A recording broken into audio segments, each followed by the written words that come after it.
Today, we'll be discussing the abstract lines of defense against accusations of international money laundering. Let's begin with the relevant legal framework, specifically the Italian one. Money laundering is covered by Article 648 BIAs of the Criminal Code, and it essentially states the following. Anyone who substitutes, transfers, or uses money, assets, or other benefits derived from an intentional crime in economic, financial, or business activities with the aim of obstructing the identification of their criminal origin is liable for money laundering. A few years ago, Article 648, first paragraph was introduced. In short, self-laundering.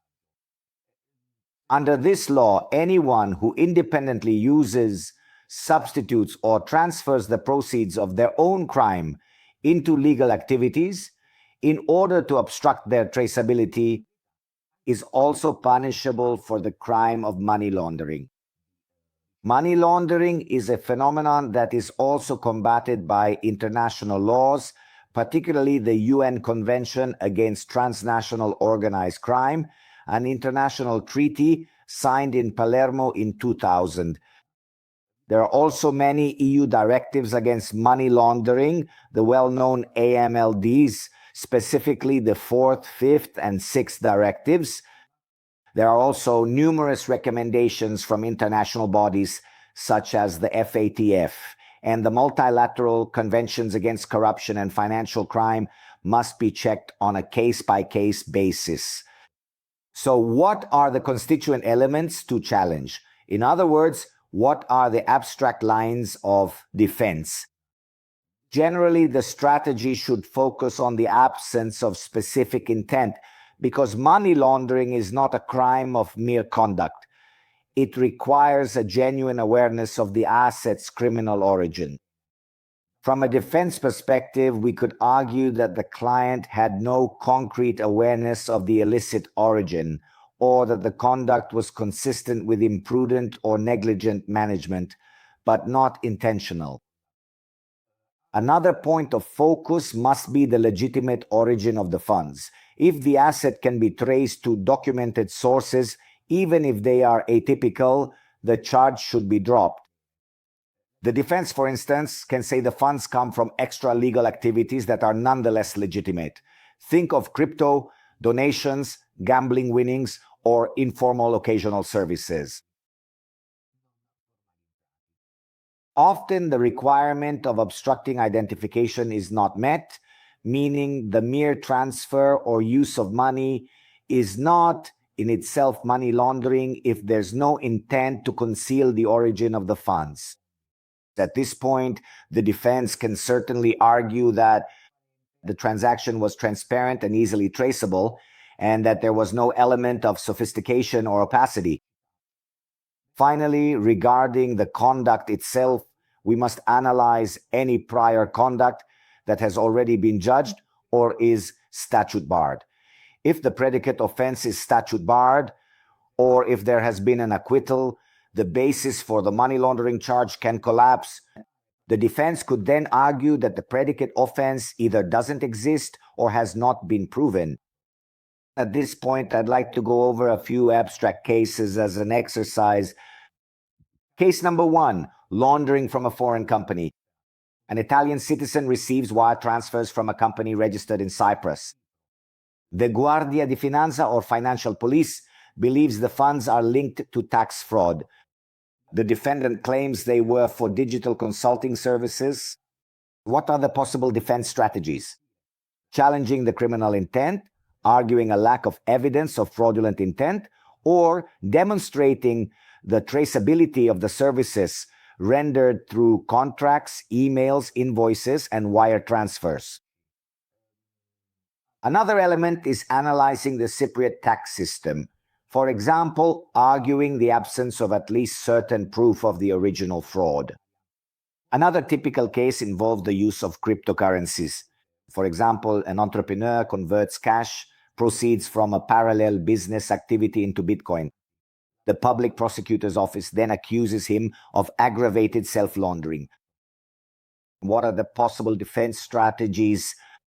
The first is to challenge the intent to obstruct the origin of the funds. So we could argue that traceable exchanges were used.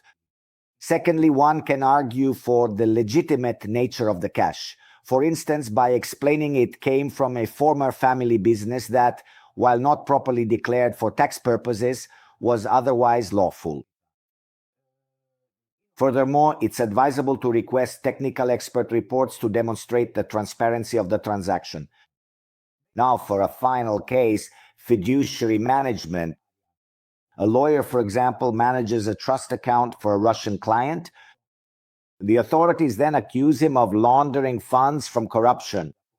In this scenario, considering abstract strategies, one could argue the lawyer's role was purely professional and fiduciary, without having material control over the money. Alternatively, one could prove proper reporting to the regulatory bodies, for example, to the UIF. Furthermore, it would be appropriate to challenge the existence of the predicate offense, for example, by showing that no foreign conviction has ever become final.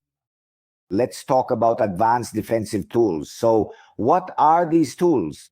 First, economic and financial expert reports. To demonstrate that the financial flows are compatible with lawful activities, forensic accounting analyses are necessary. Another tool is the audit, a retrospective documentary audit, to demonstrate the intent to maintain traceability and compliance.